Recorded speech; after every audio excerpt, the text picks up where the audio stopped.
This is the new Rugged Road Outdoors 65.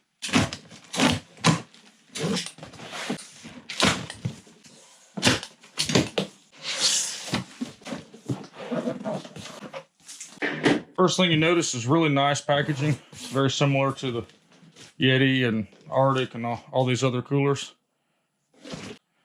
Guys, look at this.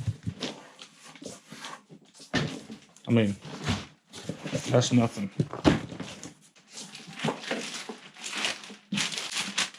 Yep, it's that light. All right. Let's get this box out of the way. Look at this thing here, y'all.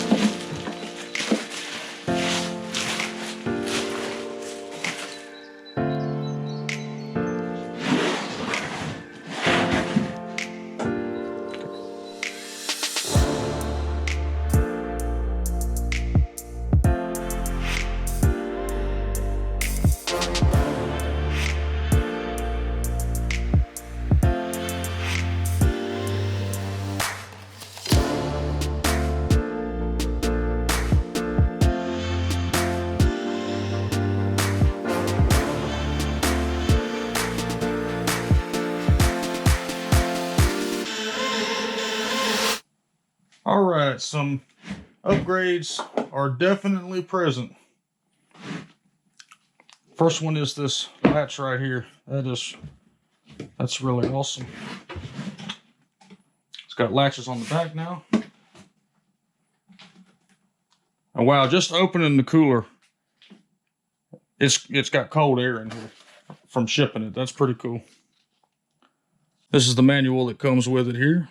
It's a little different than the one that came with the Onitis, but it still provides the same kind of good information.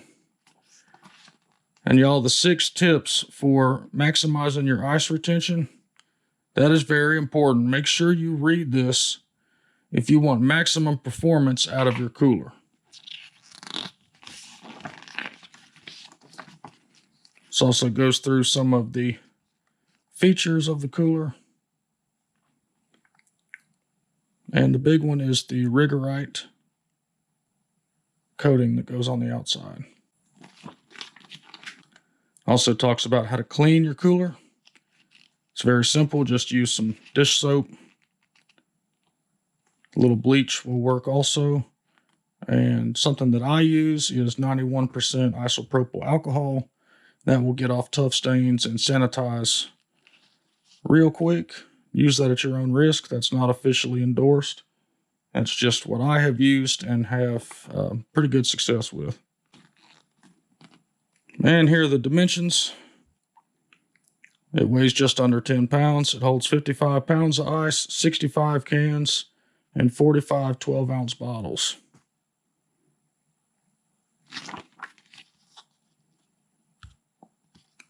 And what's nice about this cooler is it does have a 3-year warranty, but you won't need that warranty because this thing is real stout. So I'm going to show you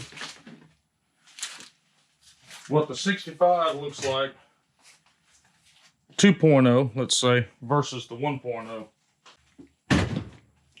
All right, so here's the original Onitis, the 1.0 we'll call it, and here's the Rugged Road 65, the 2.0. As you can see, there's some major differences already. They sent me this one about 2 years ago and asked me for some feedback on it. And first thing I noticed with this cooler is it needed a drain plug. That was the first thing that I suggested. And they listened, and we have a built-in drain plug. That is killer.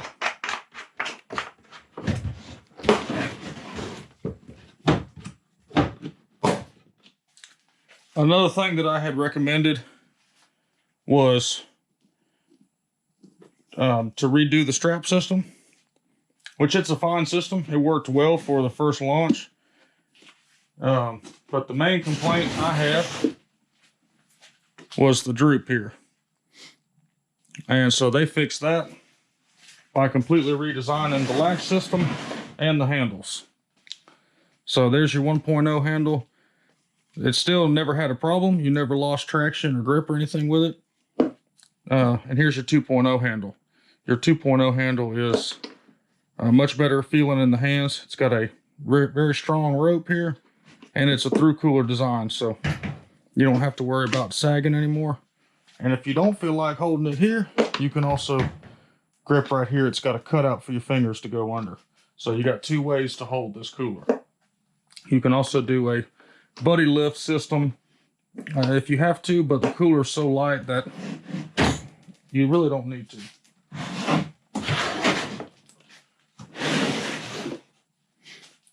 So obviously the other difference is going to be the latch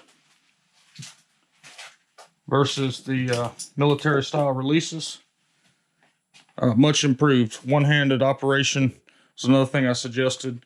If you can make this one-handed operation, especially for a tournament angler, somebody that's just trying to get in here real quick with one hand, that's amazing what they did there. So you no longer have to move the straps up, and you no longer have a lid that is free to come off. Another feature of the new redesigned hinges, it allows the lid to be held in place, but also allows the lid to be removed, just like on the Onitis. So one of the features of the Onitis was you could use it as a cutting board. I mean, it even showed people boogie boarding on that, wakeboarding on that lid. It was a place to clean fish, and it's that blast-proof substance that's real hard, so you can cut on it all day.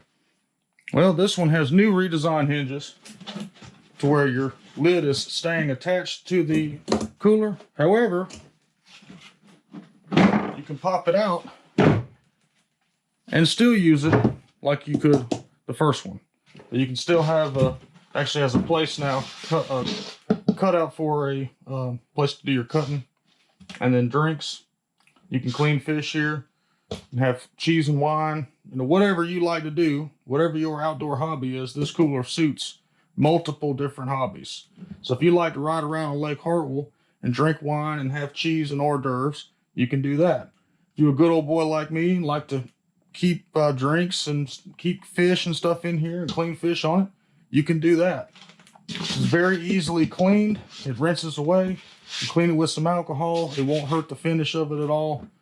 And it has your drink holder. Another plus that they've added is a ruler. That'll give you a rough estimate of what your catch is. And then you have these retaining areas right here. Put the lid back on. You simply just snap it back in. No force required. It just goes right back in.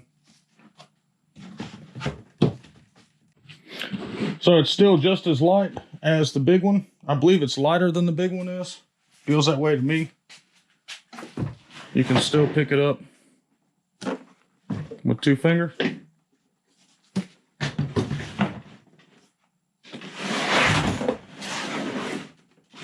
It's got really nice hardware.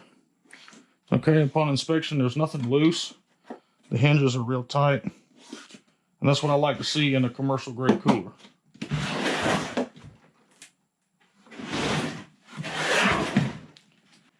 This is a tough cooler. I mean, I wouldn't hesitate to use this as a jack stand while I was changing a flat tire on my boat trailer or something. There's multiple videos of people setting Jeeps down on top of them. And it's coated in this blast resistant, blast proof coating right here that's used at the Pentagon. It's not Line-X. It's not Rhino Liner. This is a proprietary blend. It might feel similar, but it's not the same thing. So, yeah, guys, this is a killer cooler. Go check them out, ruggedroadoutdoors.com. And stay tuned for some more testing we're going to do on this bad boy. And we'll probably even compare it against the old one. Maybe, maybe not. But this thing right here, I don't know why anybody would buy a Yeti. $300 when this is a quarter of the price, and it weighs... This weighs less than a gallon of milk. I catch fish that weigh more than this thing, so go check them out. Not to mention the big thing is they float upright. You can take this thing and chuck it in the river, It's going to float right there. It's not going to tip over and get your drinks all nasty. And it's going to stay just like this. We'll show this on the lake as well. So appreciate y'all. Hit the subscribe button, hit the like and the bell notification button, and we'll see y'all next time.